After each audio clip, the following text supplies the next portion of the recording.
dan kebetulan istri mendukung ya. Kalau saya off-road itu tiba-tiba dia siapin logistik yang kadang-kadang saya nggak tahu. Pas kita terjebak gitu di hutan, kelaparan gitu, atau dia ngeluarin ada kantong arem-arem, ajaib. ada makanan. Wah. Ada juga orang-orang di luar sana yang dia beli sepatu, emang sepatunya pro gitu ya. Tapi ketika ditanya sama istrinya harganya berapa nggak ngaku gitu. Komunitas buat berbisnis tuh kayaknya kalau aku pribadi ya takutnya beberapa orang kurang berkenan juga ya kayak oh ini orang nyari-nyari doang nih.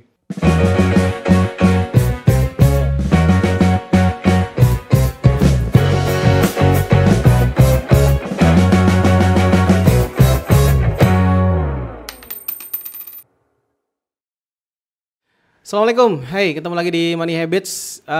Kali ini kita akan bahas sesuatu yang menarik. Hampir semua pria, wah gitu ya, itu punya sesuatu hal ini. Dan ini kayak buah si malakama kalau saya bilang ya. Jadi kayak dua mata koin. Bisa dia bagus gitu ya. Bahkan yang kebalikannya bisa dia membuat seseorang itu rusak atau belangsak ya. Dan hari ini kita masih ditemani oleh duo. Wah, kali ini kita akan ada duo luar biasa. Yang pertama ada Pak Agung. Assalamualaikum Pak Agung. Sehat? Waalaikumsalam warahmatullahi wabarakatuh. Alhamdulillah sehat. Alhamdulillah. Pak Agung kita familiar kalau Pak Agung. Pasti setiap Money Habits selalu ada Pak Agung ya. Di sebelahnya lagi ada Agung Junior. Selamat siang Mas. Siang. Ya, apa kabar Mas? Sehat? Alhamdulillah. Alhamdulillah. Ada Mas Dharma ya, yang saat ini juga mengelola bisnis Giornos ya, dan juga Camilla Pizza. Camilla Keju. Mozzarella. Oke. Nah, langsung aja nih Pak. Kalau kita ngomongin lihat, ini udah ketahuan ya teman-teman ya, dari kaosnya aja udah menunjukkan bahwa sesungguhnya sosok bapak di sini ya. Yang satu ngomongin double cabin Indonesia, yang satu ngomongin Land Cruiser. Oke, semuanya tentang otomotif, ngomongin tentang hobi. Kita ngomongin tentang hobi. Nah, kita ke Pak Agung dulu nih Pak Agung. Ya. Pak Agung pengusaha sejak tahun 93. Ya. Oke, 93 sampai detik ini jadi pengusaha. Tentunya kalau laki-laki jadi pengusaha, punya duit, pasti pengen ngeluarin sesuatu hal yang udah didam-idamkan dari dulu kan gitu Pak ya. Ya. Nah, Pak Agung termasuk orang itu nggak? Kita ngomongin hobi nih. Ya, alhamdulillah saya termasuk orang itu. Masuk kategori itu. Oke. Nah, apa tuh Pak? Yang disukai apa tuh Pak? Ya, saya rasa seperti lazimnya zaman kita kecil ya. Kita suka main mobil-mobilan, suka main pesawat-pesawatan, perang-perangan. Itu kan zaman-zaman kita kecil. Dan di situ pasti menyisakan satu memori atau keinginan ya, yang sebetulnya ingin dilakukan, tapi kondisi waktu itu tidak memungkinkan. Gitu loh. Jadi banyak faktor. Terus terang paling dominan adalah faktor finansial. Jadi mimpi anak kecil itu kan terbenturnya kalau untuk kalangan ekonomi menengah ke bawah, handicapnya adalah finansial. Lain cerita kalau anaknya miliuner gitu kan, yang bapaknya bisa ngasih apa aja untuk anaknya. Nah, itu terjadi pada saya. Jadi saya suka mobil-mobilan, saya suka pesawat-pesawatan. Nah, ketika sudah dewasa, sudah menjadi orang tua, maksudnya alhamdulillah bisa berkarya dan punya cukup uang, ya.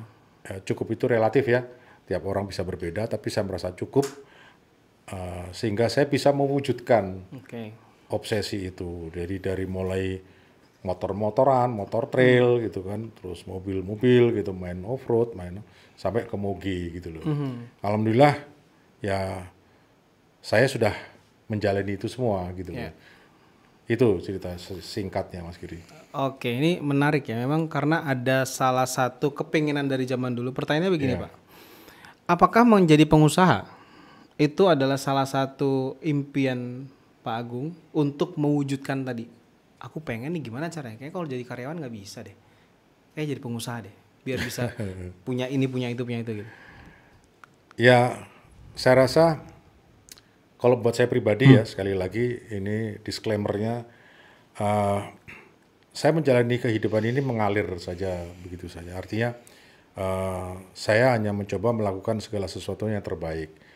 Dalam beberapa episode sebelumnya Mas Giri kan tahu bahwa saya sebenarnya background-nya pendidikan saya di militer kan, gitu loh, di penerbangan dan di militer.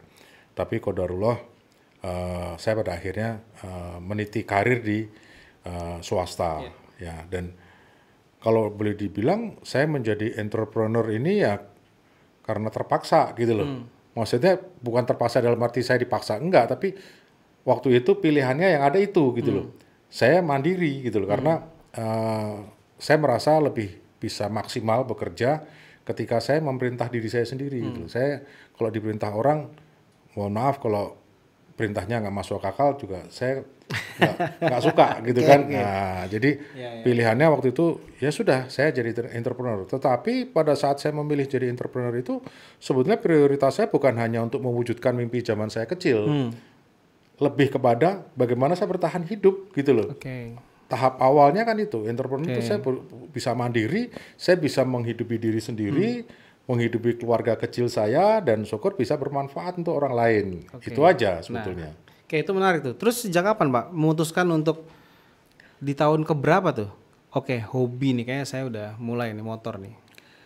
Ya sebetulnya kalau tahunnya saya lupa ya tepatnya itu. Tapi semua tentu berpulang kepada masing-masing orang. Saya waktu itu saya merasa bahwa uang saya cukup nih gitu loh. Cukup untuk sekedar membahagiakan diri sendiri. Kalau zaman sekarang ini banyak ibu-ibu atau me time apa gitu kan. Nah, ini bapak-bapak me time ya. Me time-nya apa ya? Saya dulu suka motor trail. Pertama saya suka tuh motor trail gitu. Sempat berapa lama motor-motor gitu loh, tapi ya ternyata motor trail itu capek gitu loh, lebih capek dan risiko tinggi buat saya. Terus baru saya merambah masuk ke mobil gitu loh. Mobil, dan salah satu klub mobil yang sampai saat ini saya masih aktif ikut sebagai anggota dan saya masih suka, masih punya unitnya. Ini kaos yang saya pakai ini double cabin. Double cabin ya. Selain saya memang karakter mobilnya suka, mobil itu besar, powernya besar, dipakai untuk utilitasnya bisa kemana aja. Ke kota boleh, ke mall masih pantas, dibawa belusuan, nyebur kali ya oke, mampu gitu. Jadi saya suka dengan karakter mobil ini, bisa bawa macam-macam gitu kan. Nah itu, dan didukung oleh teman-teman di komunitas double cabin ini yang menurut saya luar biasa, sehingga hubungannya cair gitu. Saya menemukan persahabatan di situ, menemukan persaudaraan di situ. Meskipun saya juga terlibat dengan otomotif lain ya. Dulu saya cukup lama di POC, Pajero, kemudian juga di Fortuner. Sampai saat ini saya masih menjadi anggota di Fortuner Jovok dengan Jogja Fortuner Club ya di Jogja itu Mas. Nah kita sekarang beralih ke Mas Dharma nih Mas. Nah Mas Dharma ini kan bisa dibilang usaha juga belum terlalu lama begitu ya. Betul. Kan begitu ya.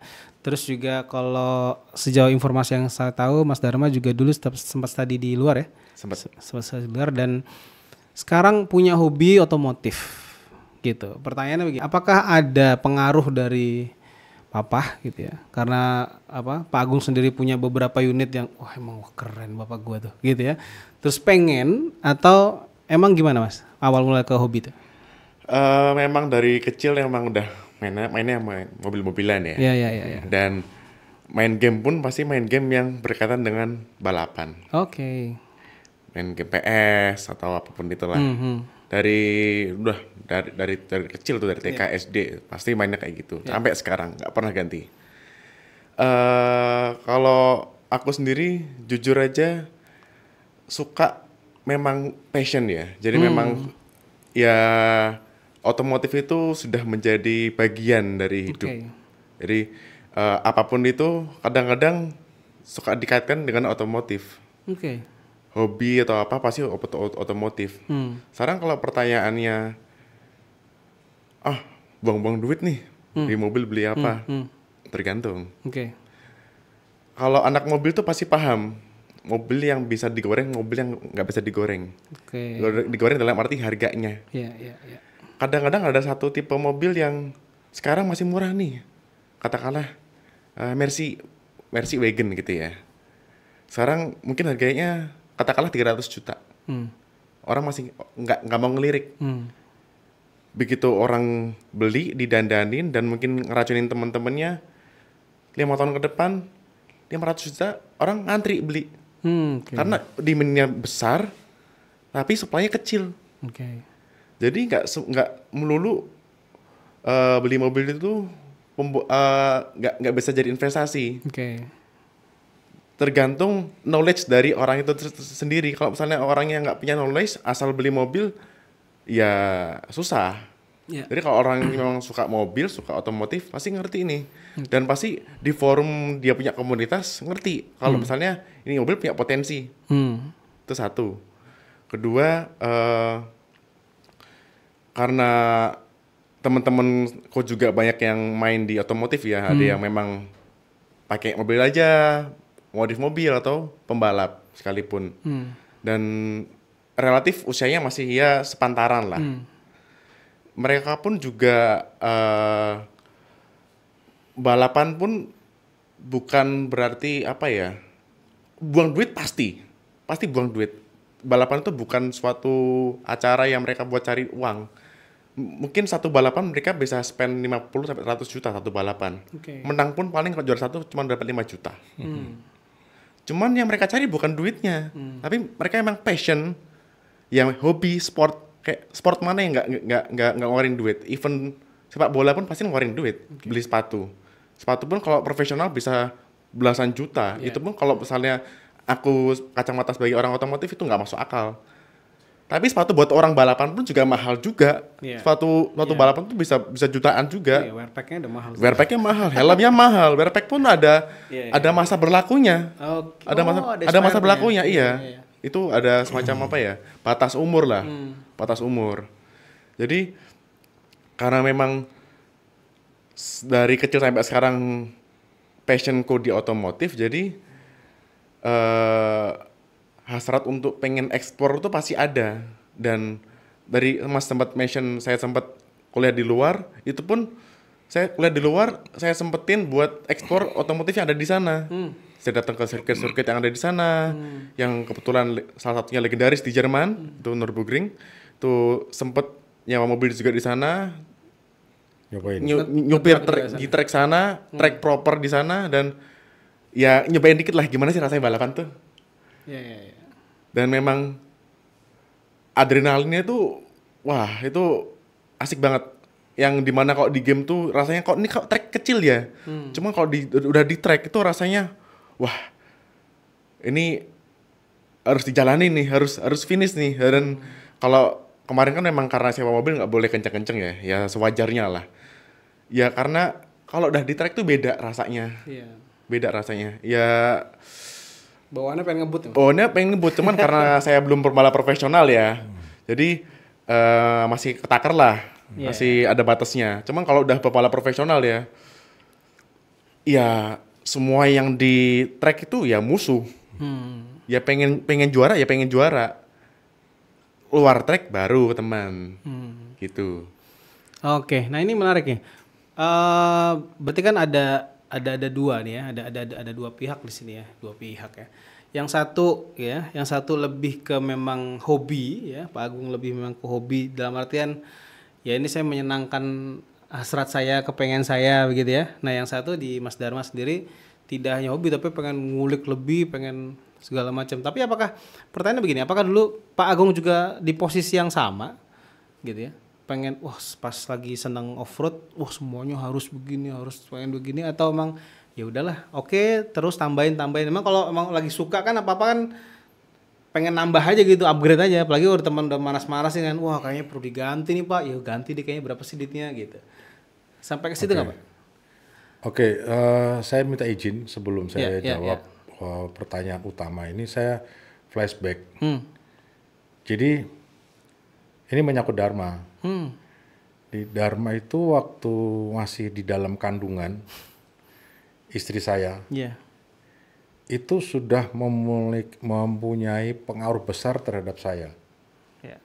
Jadi malah istri saya bilang, ini yang hamil dia, tapi yang nyidam saya. Jadi waktu dia di dalam kandungan itu, saya kerjaannya tiap bulan, karena waktu itu saya posisi di Bali, tiap saya punya gaji, saya belinya mobil-mobilan. Beli mobil-mobilan. Sampai istri saya bingung, ini buat siapa? ini buat Dharma. Lu kan masih dibayar di dalam perut kan, nggak tahu dia suka apa enggak. Ya nggak tahu, pokoknya saya suka beli. Jadi dan waktu itu nggak mikir harga. Cuma itu ada mobil remote yang waktu itu ya harganya udah 10 juta atau apa. Itu ya saya beli gitu loh. Jadi nggak rasional gitu loh, sepertinya gitu loh. Nah, singkat cerita, lahirlah dia kan. Begitu lahir itu ya dia sukanya mainan mobil-mobilan. Bahkan kalimat pertama yang keluar dari mulut dia bukan papa mama tapi merek mobil. Oh ya? Iya, itu kalau ada istri saya itu dia bisa cerita lengkap itu. Wow, apa tuh Pak? Keluar apa? Mereknya merek mobil, ada Toyota, ada apa gitu loh. Wah, jadi ya. Ya nih saya antara percaya dan tidak ya itu faktanya begitu gitu loh. Bahwa ada satu aura atau apa yang nggak tahu gimana dia di dalam kandungan saja sudah berpengaruh besar pada perilaku saya. Suka mobil-mobilan, suka apa. Jadi kalau pulang kantor sampai malam tuh saya hunting mobil. Nah, memang ya kalau dibicara jujur secara finansial kurang menguntungkan karena budget saya beli mobil-mobilan bisa melebihi budget rumah tangga gitu loh. Nah, tapi ya itu yang terjadi ya, itu faktanya. Nah, setelah dia lahir, dia benar-benar suka mobil gitu loh, suka mobil. Bahkan mobil-mobilan dia dari dia bayi sampai sekarang itu masih dikoleksi. Di rumah itu mungkin di almari yang besar itu 100 mobil ada. Ya. Lebih 100 mobil. Jadi macam-macam mobil gitu loh. Nah, seiring dengan waktu dia makin dewasa, dia menjadi berubah dalam arti yang dibeli nggak yang ecek-ecek gitu, yang collector item gitu loh. Jadi memang mahal, tetapi itu nggak punya resale value, jadi bisa tuker-tukeran, bisa itu lain dengan mobil yang asal beli ya. Tapi nah, itu segala cerita bahwa kalau dia bilang memang dia itu passionnya mobil, saya pendapat sekali karena memang ya begitulah keadaannya, begitulah faktanya gitu loh, bahwa dari kecil, dari bayi bahkan sebelum lahir dia sudah bawa aura itu gitu loh. Nah, tadi ke pertanyaan Mas Giri ya, bahwa apakah saya spending ya semua kembali ke masing-masing orang sih sebetulnya. Untuk saya yang saya alami memang saya mungkin tidak se-passion Dharma gitu loh. Saya memang ada keinginan untuk, saya bingung ini masuk kategori hobi atau bukan ya. Mungkin sebatas suka kali ya. Kalau hobi itu mungkin lebih intens, lebih kental ini ya. Saya lebih suka dan pengen coba gitu loh. Jadi saya harus mengakui bahwa mungkin passion saya nggak di situ gitu loh. Barangkali kalau di-compare passion saya lebih condong kalau ditawarin off-road, balap, sama naik pesawat jet, saya milih naik pesawat jet, gitu loh. Jadi, kalau saya bisa aerobatik, bisa manuver, itu mungkin bisa lebih memuaskan hasrat dan syahwat saya, gitu loh. Ya, itu mungkin ya. Jadi, kalau balik lagi, kalau Dharma tadi memang passionnya di mobil, ya dia berusaha untuk mengeksplor sedemikian rupa dunia itu semaksimal mungkin dari sudut pandang, dari pendekatan mana saja dia lakukan, dan saya sebagai orang tua ya mendukung aja karena menurut saya itu masih positif gitu loh, bermanfaat gitu. Ya. Nah, pertanyaan gini Pak, apakah selama ini hobi, pertanyaan sama buat Mas Dharma juga, hobi yang selama ini itu otomotif gitu ya spesifiknya, itu berpengaruh untuk meningkatkan penghasilan nggak? Entah itu mungkin kan ada orang yang di luar sana dia sebenarnya nggak terlalu suka gitu ya, tapi wah kayaknya ini potensi nih karena apa? Karena linknya bagus, sehingga dia coba masuk dengan segala macam biar dia dapat link, sehingga bisnisnya dia bisa naik dan segala macam. Itu berpengaruh untuk itu, atau memang ya karena saya lebih suka ke itemnya, lalu komunitas seserah apa aja, atau gimana Pak? Kalau saya, pengalaman saya ada memang tipikal orang seperti itu. Dia masuk ke komunitas sebenarnya tujuannya lebih kepada berbisnis. Ada. Saya nggak memungkiri itu. Bahkan belum apa-apa udah towo barang gitu kan. Udah buka lapak gitu loh. Sehingga ada beberapa komunitas yang terang-terangan nggak boleh berbisnis ya, karena kadang itu merusak gitu loh, merusak suasana, merusak hubungan gitu ya. boleh ada lapak sendiri untuk jual beli silahkan, tetapi tidak di dalam komunitas itu gitu loh.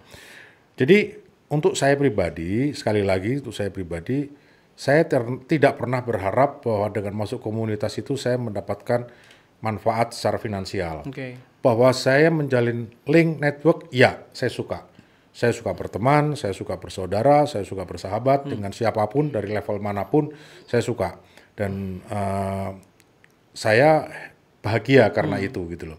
Tetapi untuk memanfaatkan itu menjadi satu peluang bisnis menurut saya tidak terlalu. Artinya tidak menolak, tetapi saya tidak mengejar gitu loh. Jadi begini, satu contoh misalnya, sesama penggemar off-road ya, saya punya sahabat di Double Cabin. Kebetulan beliau ini sudah almarhum sebagai pengusaha batako, konblok gitu macam-macam gitu ya. Produknya bagus. Nah, sejak saya kenal beliau, saya kalau butuh barang-barang seperti itu, saya nggak beli dari orang lain, beli dari beliau gitu loh. Nah, ya karena tahu kualitasnya bagus, pertemanan dengan saya dengan beliau bagus, kami sering keluar negeri beberapa kali kesempatan, itu juga enak gitu ya. Artinya udah kayak saudara gitu loh, hubungan itu seperti saudara. Contoh seperti itu. Tetapi bisnis bukan orientasi utama saya, bukan. Ya mungkin Dharma bisa nambahin. Kalau Mas Dharma? Ya sama sih, jadi kebetulan aku juga lagi ya satu umuran ini, banyak teman-temanku yang main F&B juga, yang hobi otomotif. Jadi kerjaannya tiap malam atau tiap ada waktu luang, yang nyampirin salah satu teman-teman yang buka kafe, buka ini. Kan kita ini butuh tempat nongkrong, itu yang pertama. Yang kedua ya orang-orang yang memang misalnya dia punya bengkel atau punya tempat cuci, yang mana itu ya kebutuhan kita ini. Jadi mereka ini kadang-kadang nggak datang pun udah didatengin, nggak diundang pun sudah orang tuh butuh, orang nyari, katakanlah orang nyari bahan atau pelek gitu ya, yang memang susah dicari dan orang itu ngerti dan orang itu enak buat diajak ngobrol, diajak bergaul, ya pasti orang-orang itu bakal ke tempatnya dia, jadi langganan lah, jadi ini. Otomatis kan nggak terlihat tuh. Tapi kan ada bisnisnya lah. Cuman kalau orientasinya datengin komunitas buat berbisnis tuh kayaknya, kalau aku pribadi ya takutnya beberapa orang kurang berkenan juga ya, kayak, oh ini orang nyari-nyari doang nih. Mungkin ada yang seperti itu. Tapi oportunis banget ya? Ya. Kayak agen jatuhnya mungkin ya. Kalau Oke. Mungkin flashback sedikit ya Mas, dari ngomongin masalah mainan segala macem. Dulu tuh waktu SMP aku udah mulai beli mainan diecast tuh ya, yang skala lumayan besar. Itu kalau nggak salah harganya ya udah minimal 1,5. Itu jadi aku ketemu seller di Facebook yang dia bisa DP dulu. Kan aku beli dari uang saku nih, uang saku nggak mampu lah beli langsung segitu. Jadi aku suka DP dulu berapa persen, 50%. Nanti sisanya nunggu barang itu datang. Biasanya barang itu impor kan dari luar. Begitu barang datang dilunasin. Aku kumpulin tuh satu. Karena dulu zaman SMP, zaman SMA, aku tuh orangnya nggak pernah main, nggak pernah apa. Jadi duit itu kadang-kadang utuh. Kalau duit utuh, aku mending beliin aja sesuatu gitu loh yang memang dipengen, emang dipengen ya, disuka. Nah kalau diecast yang besar itu yang bagus, kadang-kadang memang punya nilai jual. Jadi kadang-kadang harga pun naik. Jadi kepepetnya nih, aku butuh uang, sempet nih, wah pengen beli yang lain nih, aku jual aja. Dulu aku beli 1,5, sekarang aku jual 2 juta pun ada. Masih laku. Jadi memang nggak melulu investasi mobil beneran, tapi diecast yang kecil, mainan-mainan pun juga marketnya besar. Karena memang pehobi di sana memang luas. Yang dari skala kecil, skala besar, Hot Wheels pun ada. Gitu. Menarik ya. Jadi memang ya tadi saya bilang di awal, kalau hobi itu udah kayak dua mata koin tuh. Yang satu bisa segi positif ya tadi, Pak Agung banyak positifnya, dapat link dan segala macam, saudara dan lain-lain. Mas Dharma juga sama. Bahkan dengan hobi kecil-kecil tadi ternyata ada nilai yang bisa kita jual lagi dan segala macam. Bahkan ada di sisi negatifnya, Pak. Gitu loh. Kenapa itu? Karena negatifnya kayak gini, misalkan ada orang yang memang dia mengeluarkan spending money-nya itu tidak tertakar untuk hobi. Sehingga ya efeknya kalau dia bisnisnya keteteran gitu ya. Terus rumah tangganya juga keganggu karena aktivitas itu gitu. Karena emang pengalaman saya tuh, Mas, Pak, ketika ketemu klien tuh begitu. Jadi ada orang dia ketika dia pengen punya mobil gitu, padahal dari segi hitungan itu nggak cocok buat dia ambil, udah dia nyicil lagi segala macam gitu ya. Ketika ditanya, saya kulik-kulik lagi, Mas kenapa ini diambil? Ini karena keinginan masa kecil ya? Iya Mas, saya nggak mau jual Mas, karena ini saya pengen banget dari kecil mobil ini. Gitu. Saya punya uang ya saya beli, walaupun nggak pernah dipakai itu mobil. Gitu. Jadi mobilnya cuma ngogrok aja di garasi, nggak pernah dia pakai. Setiap hari masih pakai motor yang sama, masih pakai busway yang sama. Keluarnya cuma paling sebulan 2 kali ya cuma dipanasin gitu dong. Karena hanya untuk itu, gitu ya. Nah kalau kita ngomong ke spending nih, menurut Pak Agung sendiri, kira-kira ada nggak sih Pak takarannya menurut Pak Agung ya, gitu? Kira-kira berapa persen sih yang menurut Pak Agung tuh make sense gitu loh untuk bisa hobi tuh segini aja, nggak boleh lebih gitu. Itu dari apa? Dari cash flow atau dari tabungan kira-kira Pak? Ini pertanyaan yang paling sulit dijawab. Gitu. Karena kembali kepada masing-masing orang dan bagaimana kondisi keluarganya, finansialnya dan sebagainya. Saya nggak berani mengatakan secara clear gitu, secara pasti ya. Berapa persen sih? Saya juga nggak pernah meresenin sih biaya saya waktu. Kurang lebih. Tetapi begini, semua kembali kepada kalau saya ya. Yang pertama tentu kita pasti punya skala prioritas. Kita tuh punya penghasilan tiap bulan, pasti ada kewajiban kan. Kewajiban pertama adalah biaya hidup keluarga, makan dan sebagainya. Makan, terus kalau ada yang sakit ada kesehatan. Setelah makan pendidikan. Setelah pendidikan mungkin sandang ya, pakaian atau kebutuhan pakaian, kebutuhan operasional ya. Ada listrik, ada bensin, ada apa gitu kan. Nah, kemudian kalau semua kebutuhan-kebutuhan itu semua terpenuhi sudah, nah saya berpikirnya gini, kalau saya main off-road, saya main motor, saya mau motocross atau bahkan sepeda juga saya suka dulu. Ini cerita sedikit malah, sepeda tuh saya suka downhill. Oh, nah, sepeda tuh. Pernah kejadian saya downhill di Turi, waktu belok itu ban depan saya patah. Pentilnya meletak, lepas. Jadi tiba-tiba kempes, tas gitu. Secara teori, tikungan itu kecepatan segitu saya nggak akan jatuh. Tapi faktanya saya jatuh karena bannya kempes. Pada saat itu, jadi nggak ada berpikir, tahu-tahu bannya cos gitu langsung saya bek gitu jatuh pas tikungan. Akibatnya patah tulang belikat saya ini sini. Jadi itu pengalaman saya mainan downhill gitu loh. Nah, balik lagi berapa persen budget? Semua ketika sudah terpenuhi kebutuhan atau kebutuhan primer menurut saya, primer, sekunder bahkan. Saya bilang untuk mainan mobil ini mungkin tersier atau bahkan di bawahnya gitu loh. Jadi betul-betul jangan mengganggu lah gitu loh budget yang lain. Iya, nah menurut saya ya itu balik lagi menurut saya bahwa kalau mau nyaman ya kita kan mau seneng-seneng nih. Jangan sampai kita seneng-seneng orang rumahnya susah kan gitu kan. Anggaran ini dipotong, anggaran itu kan itu konyol gitu kan, konyol gitu loh. Bahkan dan saya kebetulan kalau off-road itu zaman dulu saya sering ngajak anak sama istri. Kita terjebak di hutan bareng, nginep di hutan bareng gitu loh. Jadi ya, dan kebetulan istri mendukung ya. Kalau saya off-road itu tiba-tiba dia siapin logistik yang kadang-kadang saya nggak tahu. Pas kita terjebak gitu di hutan, kelaparan gitu. Atau dia ngeluarin ada arem-arem, ada makanan.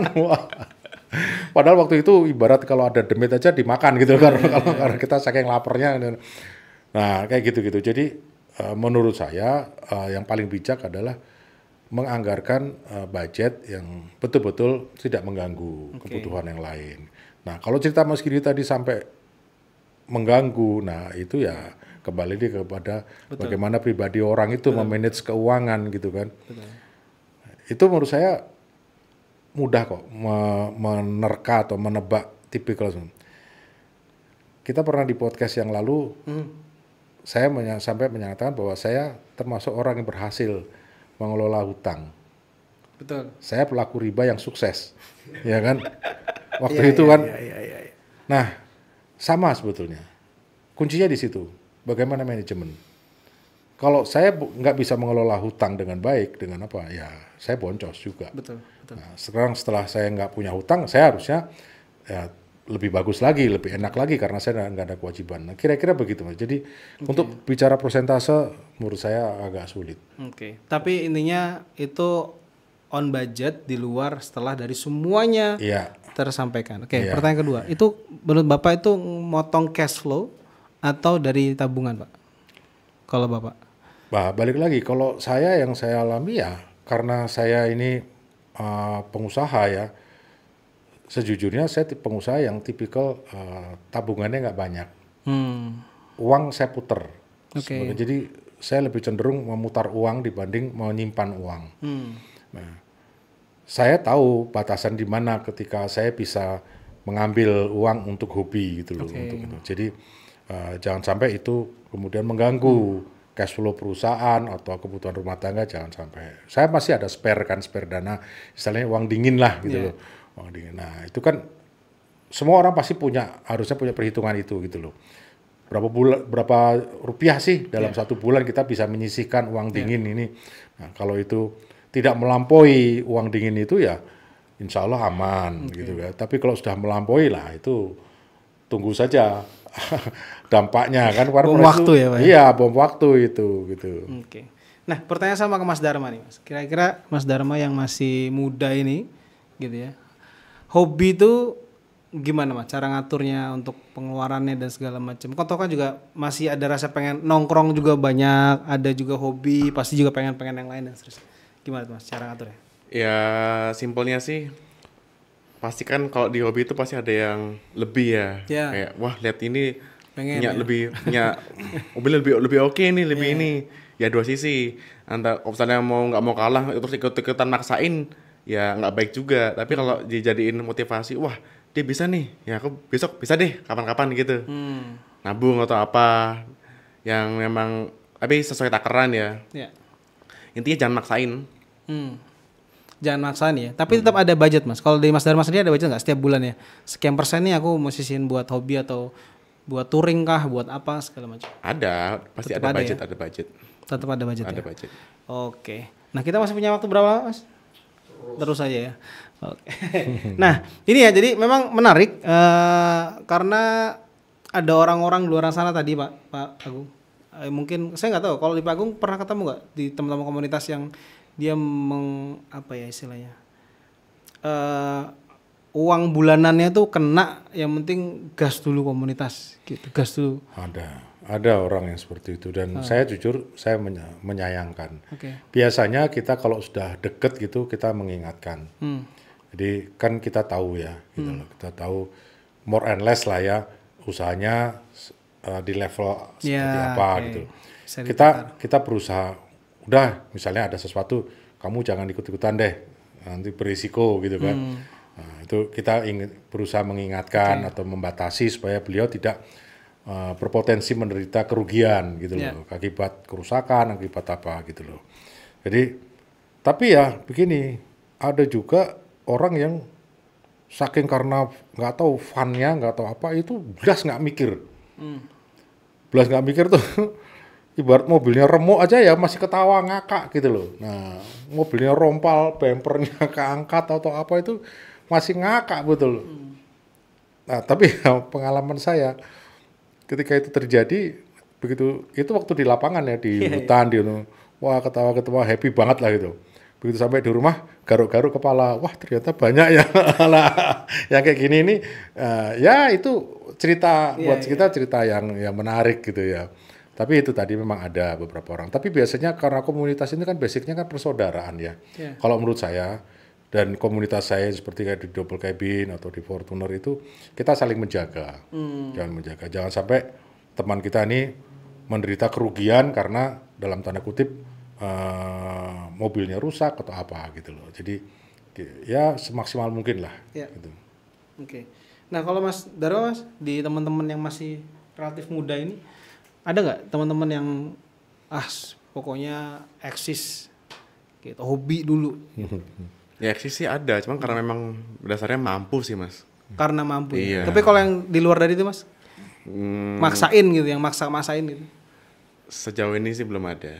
Emang dasarnya Ya karena kalau tajir aja. Sepantaran aku ya, ya mentoknya seberapa sih mas sebenarnya? Ya kan mungkin yang dipegang juga belum banyak ya. Jadi ya belum separah itu yang sampai mohon maaf mungkin jatuh atau apa sih, belum, nggak pernah, mudah-mudahan nggak ada. Oke, jadi karena emang dia mampu maka dia masuk ke situ ya. Iya. Oke. Wah ini bagus nih, karena saya ketemu yang jelek-jelek banyak Pak. Ini ketemu yang bagus-bagus ini, alhamdulillah. Nah, mungkin kalau di luar dari otomotif ya, kan saya kalau dibilang hobi juga enggak. Kalau tadi dibilang hobi itu semuanya harus ini, saya seneng aja, seneng bola. Nah di bola juga gitu ternyata sama. Tadi Mas Dharma bilang tentang sepatu ya, gitu. Ada juga orang-orang di luar sana yang dia beli sepatu, emang sepatunya pro gitu ya, tapi ketika ditanya sama istrinya harganya berapa nggak ngaku. Gitu. Motor juga sama tuh teman motor. Helm kan mahal-mahal tuh, helm touring tuh. Kalau ditanya harganya berapa? Ya cuma sekian ratus ribu lah gitu. Padahal kan lebih gampang minta maaf mas dibanding minta izin.